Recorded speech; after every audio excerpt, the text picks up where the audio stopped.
안녕하세요, 조승현입니다. 7월달 조승현의 탐구 생활에서는 제 터키 친구 알파고 씨와 함께 터키의 문화 역사에 대한 이야기를 나누고 있는데요. 그 내용의 이해를 돕기 위해서 오늘 조승현의 탐구 생활에서는 어떻게 보면 터키 역사에서 가장 영광스러운 순간이라고 할 수 있는 한 전투의 정황을 그린 TV 시리즈죠. 넷플릭스 시리즈 오토만 제국 역사 배경 설명해 보겠습니다.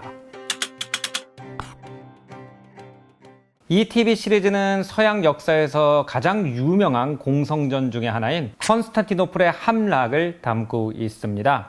1453년 메헤멧 2세 황제가 이끄는 오스만 제국의 군대가 간신히 명맥만 유지하고 있던 동로마 제국의 수도인 컨스탄티노플, 오늘날 터키의 이스탄불을 공격하게 되고 그곳에 남아있던 수천 년 로마 종묘사직에 종지부를 찍게 되죠.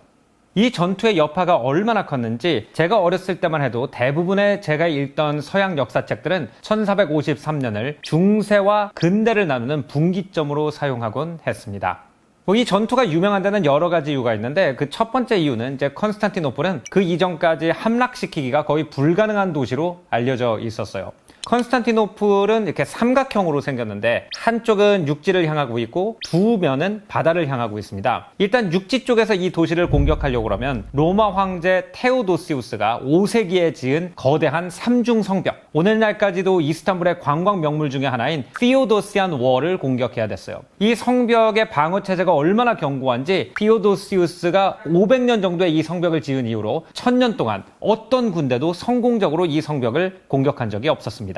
그렇다면 또 바다 쪽에서 상륙작전을 벌이기가 쉬웠냐? 그렇지도 않았습니다. 이 컨스탄티노플의 두 면 중 이 남쪽 면은 보스포러스 해협이라고 하는 굉장히 물살이 빠른 바다를 면하고 있었어요. 그래서 거기에 당시의 항해 기술로 배를 정박시키거나 배를 고정시키고 그것을 플랫폼으로 이용해가지고 공성전을 펼친다는 건 거의 불가능했죠.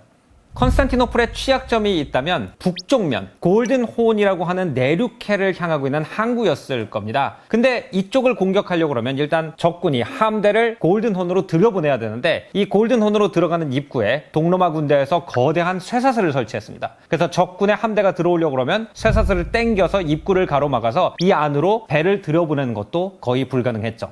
근데 이 메헤멧 2세가 굉장히 기발한 아이디어를 냅니다. 병사들한테 이 배를 지고 산을 넘으라고 합니다. 그래서 배를 지고 산을 넘어서 오스만 제국의 함대를 골든혼 내륙해로 진입시키는 데 성공하게 되고 컨스탄티노플은 결국 함락당하게 되죠. 그래서 이제 메헤멧 2세의 이 창의성과 지략이 오늘날까지 세계 전쟁사에서 하나의 레전드로 남아있죠. 이 TV 시리즈는 그래서 이 전투 당시 이제 동로마 제국의 지휘부와 오스만 제국의 지휘부에서 어떤 일이 일어나고 있는지를 상세하게 그렸습니다. 하지만 이 내용을 좀 더 재밌게 보기 위해서는 이 컨스탄티노플이 당시 서양 사람들한테 어떤 도시였는지를 이해할 필요가 있습니다. 이 컨스탄티노플의 함락은 당시 서구 사회에서 거의 지구의 종말처럼 느껴질 정도로 이 도시는 엄청난 역사적, 종교적 상징성을 가지고 있었거든요. 이 상징성을 이해하면 이 TV 시리즈도 더 재밌게 볼 수 있을 뿐 아니라 다음 주에 알파고 씨와 벌일 본격적인 터키 역사 토크도 더 재밌게 볼 수 있을 거라 생각해서 오늘 에피소드 준비해 봤습니다. 일단 한국인이 터키의 역사를 처음 접하면 가장 헷갈리는 것이 터키의 역사에 대해서 이야기를 할 때는 우리가 민족의 이름과 땅의 이름을 완전히 분리해서 생각을 해야 된다는 겁니다.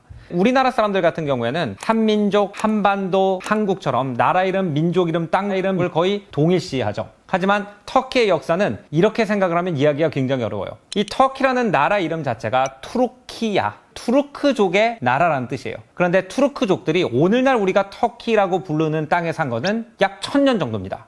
그런데 오늘날 우리가 터키라고 부르는 땅은 굉장히 많은 민족들이 이곳으로 이주해 와서 문명의 꽃을 폈다가 또 망하고 다른 민족이 이주해서 또 문명의 꽃을 피고 이런 역사들이 켜켜이 쌓여 있는 곳입니다. 근데 이 민족들이 다 투르크족들이 아니기 때문에 이 역사 전체를 터키의 역사라고 부르기가 굉장히 애매하죠. 그래서 이 전체 역사를 얘기할 때는 터키의 역사라고 하기보다는 터키가 오늘날에 위치하고 있는 그 지역의 이름, 아나톨리아 반도의 이름을 따서 아나톨리아의 역사라고 얘기를 합니다.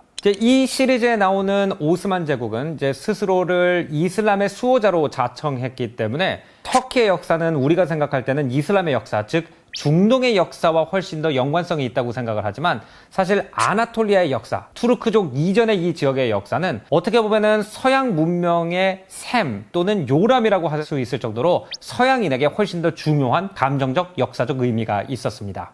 예를 들어보자면은 제가 서양 미술사를 공부할 때 서구 문명, 특히 지중해 문화권에서 가장 오래된 도시 문명의 흔적이 어디냐라고 하면 차탈흐역이라고 하는 유적지를 얘기했어요. 이 유적지가 어디냐? 바로 오늘날의 터키, 아나톨리아 반도에 있습니다. 또 이 지중해권에서 처음으로 철기 문명을 꽃피웠다고 여겨지는 히타이트 문명도 기원전 1200년 정도에 아나톨리아에서 꽃을 피웠었죠. 또 이제 서양 사람들이 어떻게 보면 자신들의 정신적 직계 선조라고 여기는 문명은 이제 고대 그리스 문명이죠. 근데 고대 그리스 하면은 우리 머릿속에는 이제 오늘날의 그리스 그 지역이 떠오르지만 고대 그리스 문명은 지중해권에 훨씬 더 넓게 분포돼 있었고 그 고대 그리스에서 가장 찬란한 도시 중에 몇 개가 아나톨리아 반도에 위치를 하고 있었습니다. 오늘날도 우리가 터키에 관광을 하러 가게 되면은 에페소스라든지 밀레토스라든지 살디스 같은 굉장히 아름다운 고대 그리스 문화권의 도시들을 방문하게 되죠. 하지만 이제 컨스탄티노플이 함락당했던 중세 유럽 사람들에게 컨스탄티노플은 그거보다 더 직접적이고 근접한 의미가 있었죠. 바로 이 지역을 당시 사람들은 세계 그리스도교의 총본부라고 여겼다는 거예요. 이제 지중해권의 그리스도교가 퍼진 가장 큰 이유 중에 하나가 컨스탄티누스라고 불리는 로마의 황제가 그리스도교를 로마 제국의 국교로 선포한 거죠. 그게 어디입니까? 니케아라는 곳이에요. 니케아도 오늘날 아나톨리아 반도에 위치를 하고 있죠. 그리고 그 컨스탄티누스의 이름을 따서 로마의 두 번째 수도로 지정된 곳이 콘스탄티노플이었기 때문에 이 콘스탄티노플은 모든 그리스도교인들한테 신성하고 성스러운 도시였어요. 실제로 컨스탄티노플은 그리스도교권에서 가장 큰 도시이기도 했습니다. 1100년대 후반까지만 하더라도 컨스탄티노플의 인구가 프랑스에서 가장 큰 도시 10개의 인구를 합쳐놓은 것보다 크다고 했을 정도로 사실 그리스도권에서 가장 크고 가장 찬란하고 가장 부유한 도시가 바로 이곳이었습니다. 또 물론 둘이서 서로 기싸움을 많이 하긴 했지만 이 로마에 있는 교황과 컨스탄티노플에 있는 그리스 정교의 대주교는 전 세계 그리스도교인들이 그리스도교 커뮤니티의 투탑으로 인정을 하는 권력자들이기도 했죠.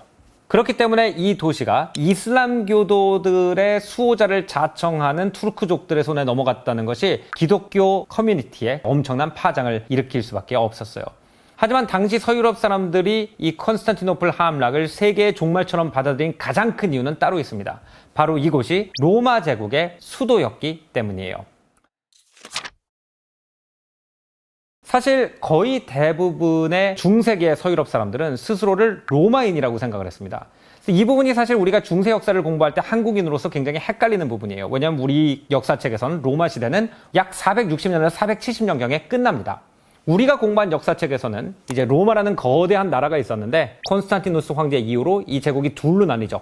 서로마와 동로마로 나뉘게 되고 서로마의 마지막 황제가 암살을 당하면서 그때부터 로마 시대는 끝이 나고 흔히 우리가 암흑기 또는 중세기라고 불리는 그 시대가 시작했다 이렇게 배웠단 말이에요. 하지만 당시 사람들한테는 로마 시대가 끝이 난 적이 없습니다.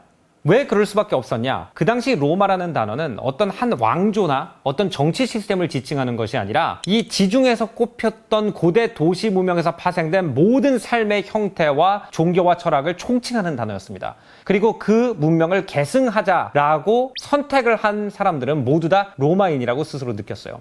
근데 그 당시 서유럽 귀족들을 봅시다. 로마의 국교였던 그리스도교를 받아들였고 그리고 로마의 언어였던 라틴어로 미사를 드리고 대학에서 공부를 하고 국제회의를 했었죠. 그리고 왕들 사이에 분쟁이 나면은 로마 큐리아, 바티칸에 있는, 즉 로마라는 도시에 있는 교황청에서 그 분쟁을 해결을 했기 때문에 그들은 로마의 법을 따르고 로마의 종교를 따르고 로마의 언어를 쓰니까 우리는 로만이다 라고 느끼고 있었던 거죠.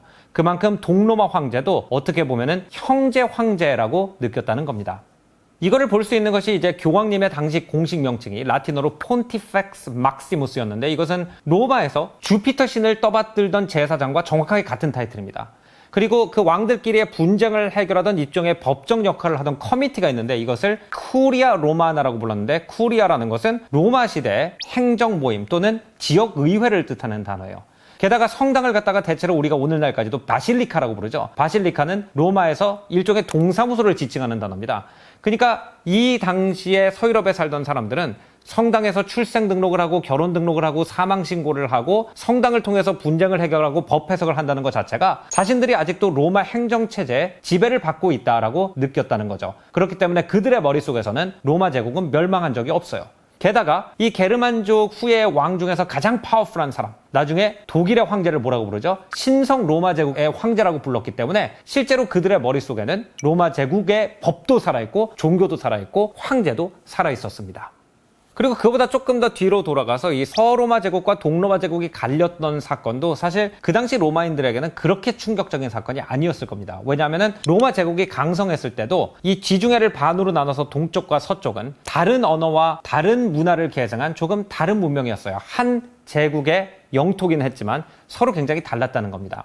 이 콘스탄티노플을 중심으로 오늘날의 그리스, 터키, 그 다음에 시리아, 레바논, 이스라엘 해가지고 이집트까지 내려오는 이 반달 모양의 땅 같은 경우에는 그 로마 제국의 정복을 당하기 이전에 알렉산더 대왕이 정복을 했던 땅입니다. 그리고 그 지역은 알렉산더 대왕의 장군들, 셀류코스라든지 프톨레마이오스 같은 사람들의 후예들이 여러 왕국으로 나눠서 통치를 하고 있었어요. 그렇기 때문에 이 지역은 그리스의 문화를 계승하고 이미 그리스어를 엘리트들이 정치, 외교 또는 학문의 언어로 사용하는 지역이었고, 그에 비해서 이제 로마만큼 도시 문명이 발달하지 않았던 오늘날의 프랑스나 스페인 같은 지역들은 로마 제국의 지배를 받게 되자 로마의 도시 계획이라든지 법도라든지 그리고 그들의 언어인 라틴어를 완전히 받아들이게 됐죠.